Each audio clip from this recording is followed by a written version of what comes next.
Okay. I talk a lot about canvassing, knocking on doors, talking to voters, having that one-on-one conversation, and why it's important. And yesterday was such a perfect example of what I'm talking about.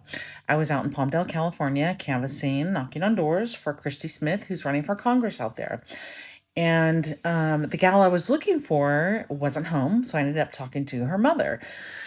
And I was just gonna leave a flyer and, and say, hope we can count on your vote for Christy Smith. And she's the people's candidate. And the woman replied and she said, well, that's not what it says on TV. And I said, well, what do you mean?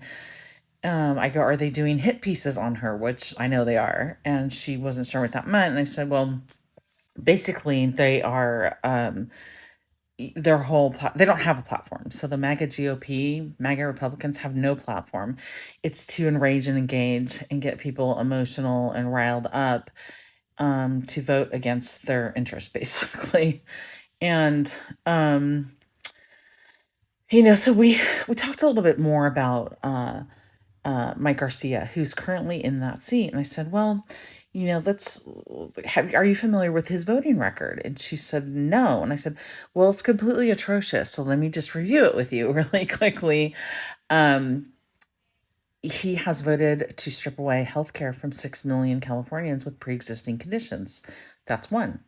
The other, he fully supports a national abortion ban.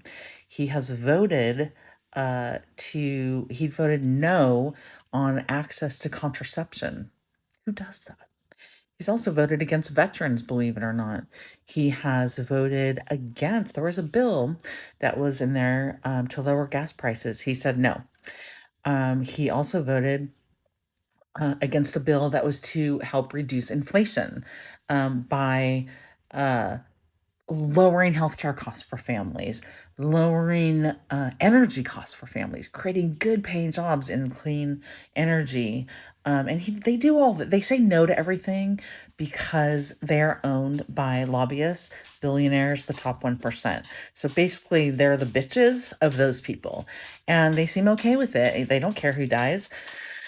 Um, so that's the crux of what we're dealing with. And she said to me, um, God, I didn't know all this. I am so glad that you came by and explained this. I used to always vote for Mike Garcia, but not in this election.